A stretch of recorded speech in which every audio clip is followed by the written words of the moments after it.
നമസ്കാരം, എൻ്റെ പേര് പ്രിൻസി. ഞാൻ കോട്ടയം സ്വദേശിനിയാണ്. ഞാൻ നിങ്ങൾക്കുമ്പോൾ പരിചയപ്പെടുത്താൻ പോകുന്നത് ഗ്രീൻ മനോറിങ് ആൻഡ് ഗ്രീൻ ലീഫ് മനോറിങ്ങിനെ കുറിച്ചാണ്. അതായത് പച്ചവളങ്ങളും പച്ചില വളങ്ങളും സസ്യ വളർച്ച ഉയർത്തുന്നതിനും മണ്ണിൻ്റെ ഘടനയും ഗുണനിലവാരവും നിലനിർത്തുന്നതിനും ജൈവ കൃഷിയിൽ ഉപയോഗിക്കുന്ന ഒരു ഹരിതവള പ്രയോഗ രീതിയാണ് ഗ്രീൻ മനോറിങ് എന്ന് പറയുന്നത്. മണ്ണിൽ ചേർത്ത് കൊടുക്കുമ്പോൾ വളങ്ങളുടെ പ്രയോജനം നൽകുന്ന വിളകളാണിവ. പ്രധാനമായും പയർ വർഗ്ഗത്തിൽപ്പെട്ട വിളകളാണ് നമ്മൾ ഗ്രീൻ മനോറിങ്ങിനായിട്ട് ഉപയോഗിക്കുന്നത്. കൃഷിയിടത്ത് തന്നെ നമ്മളിവ നട്ടു വളർത്തുകയും അവിടെ തന്നെ മണ്ണിലേക്ക് കുഴിച്ചു മൂടുകയും ചെയ്യുന്നു. ഇതിനുദാഹരണമാണ് ഡേഞ്ച, ചണമ്പ്, വൻപയർ, കുറ്റിപ്പയർ എന്നിവ.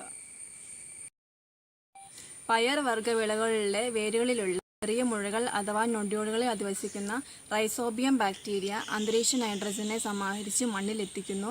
ഇപ്രകാരം മണ്ണിൽ പ്രധാന സസ്യമൂലകമായ നൈട്രജൻ്റെ അളവ് വർദ്ധിക്കുന്നു. കൂടാതെ ഇവയെ നേരിട്ട് മണ്ണിലേക്ക് നൈട്രജനെ കടത്തിവിടാൻ സഹായിക്കുന്നു. ജൈവാംശം വർദ്ധിക്കുന്നു. അതിനാൽ ജൈവാംശത്തെ ആശ്രയിക്കുന്ന മണ്ണിര പോലെയുള്ള മിത്രജീവികളും സൂക്ഷ്മജീവികളും സംരക്ഷിക്കപ്പെടുന്നു. കൂടാതെ മണ്ണിൻ്റെ ഘടന, വായു സഞ്ചാരം, ജലാകിരണശേഷി എന്നിവയെല്ലാം മെച്ചപ്പെടുന്നു. ഇനി നമുക്ക് കുറച്ച് പച്ചവളങ്ങളെ പരിചയപ്പെടാം. അതായത് green manure crops, sunhemp, dhaincha, wild indigo, Bengal indigo എന്നിവ. ഇവയെല്ലാം 10 ആഴ്ചയ്ക്കുള്ളിൽ മണ്ണിലേക്ക് നിക്ഷേപിക്കാവുന്നതാണ്. ഇതിൻ്റെ സീഡ് റേറ്റ് വരുന്നത് ഹെക്ടറിന് 25 മുതൽ 35 കിലോഗ്രാം ആണ്. മണ്ണിലേക്ക് നൽകുന്ന നൈട്രജൻ്റെ അളവ് 75 മുതൽ 80 കിലോഗ്രാം. ഇതാണ് സൺഹെമ്പ്. ഇത് നന്നായി വളരുന്ന ഒരു ഗ്രീൻ മനോർ ക്രോപ്പാണ്. ഇത് 10 ആഴ്ചയ്ക്കുള്ളിൽ വളർന്ന് ഒരു നല്ല ഗ്രീൻ മനോർ പ്ലാന്റ് ആകുന്നു. സീഡ് റേറ്റ് ഹെക്ടറിന് 25 മുതൽ 35 കിലോഗ്രാം എന്ന നിരക്കിലാണ്. ഗ്രീൻ മാറ്റർ ഈൽഡ് 15 മുതൽ 20 ടൺ ഹെക്ടറാണ്. ഇതിൻ്റെ നൈട്രജൻ ക്വാണ്ടിറ്റി ഹെക്ടറിന് 75 മുതൽ 80 കിലോഗ്രാം ആണ്. ഡേഞ്ച വിത്ത് ഏതാനും മണിക്കൂർ വെള്ളത്തിൽ കുതിർത്ത ശേഷമാണ് വിതയ്ക്കുന്നത്. 10 സെൻറ്റ് കൃഷിയിടത്തിലേക്ക് ഏതാണ്ട് 1 കിലോ വിത്ത് ആവശ്യമായി വരും. 1 കിലോ വിത്തിന് 150 രൂപയാണ് വില. വിതച്ച് 1.5 മുതൽ 2 മാസത്തിനുള്ളിൽ ഡേഞ്ച പൂവിടുന്നു. പൂക്കൾക്ക് നല്ല മഞ്ഞ നിറമായിരിക്കും.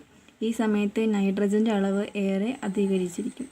അതിനാൽ ഈ സമയത്താണ് ഇവ മണ്ണിലേക്ക് ചേർത്ത് കൊടുക്കേണ്ടത്.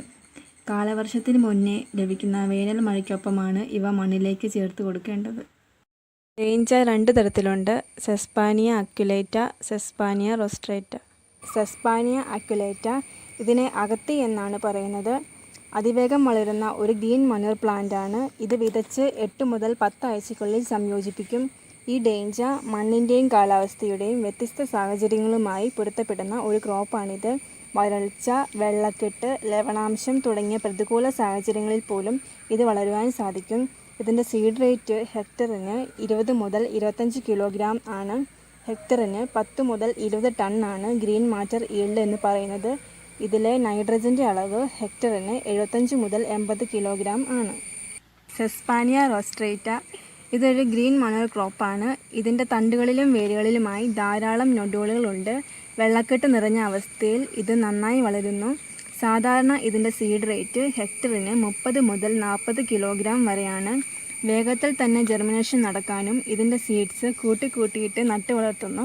സൾഫ്യൂരിക് ആസിഡിൽ 15 മിനിറ്റ് മുക്കി വെച്ചതിന് ശേഷം ശുദ്ധമായ വെള്ളത്തിൽ നന്നായി കഴുകിക്കളഞ്ഞ് ഇത് പെട്ടെന്ന് തന്നെ നമ്മൾ വിതയ്ക്കുകയും വേണം.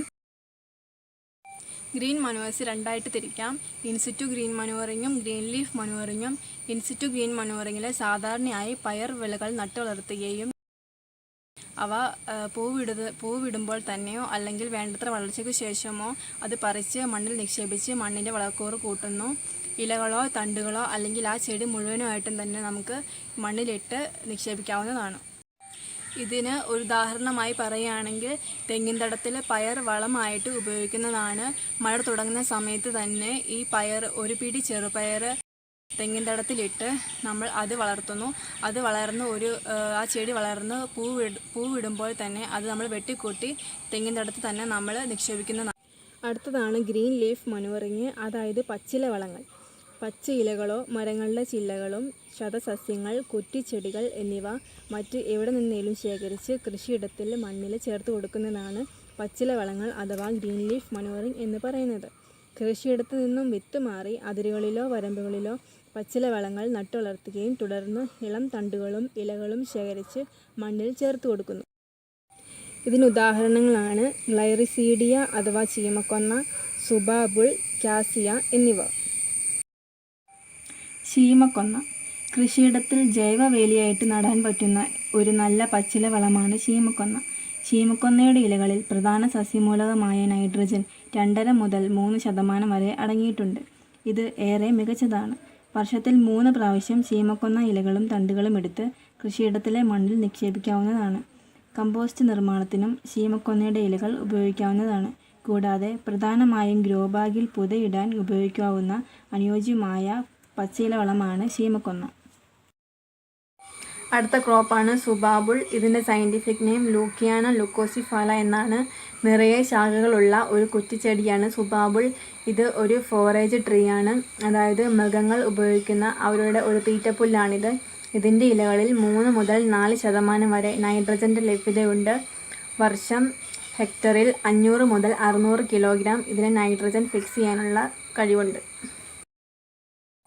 അടുത്ത ക്രോപ്പാണ് കാസിയ. ഇതിൻ്റെ സയൻറ്റിഫിക് നെയിം കാസിയ ഓർക്കുലേറ്റ എന്നാണ്. വിത്തുകളാണ് നടാൻ ഉപയോഗിക്കുന്നത്. പൂക്കൾ ഇടുമ്പോൾ തന്നെ തണ്ടുകളും ശിഖരങ്ങളും വെട്ടിക്കണ്ടിച്ച് നമുക്ക് പച്ചില വളമായി ഉപയോഗിക്കാം. മണ്ണിൻ്റെ ആരോഗ്യം സംരക്ഷിക്കുന്നതിൽ പച്ചില വളങ്ങൾക്കുള്ള പ്രാധാന്യം മനസ്സിലാക്കി നമുക്കും നമ്മുടെ കൃഷിയിടത്തിൽ ഇവ ഉപയോഗപ്പെടുത്താം. അങ്ങനെ മണ്ണിൻ്റെ ആരോഗ്യം ദീർഘകാലം സംരക്ഷിക്കാം. അങ്ങനെ നമ്മുടെ കൃഷി സുസ്ഥിരമാക്കാം. നന്ദി.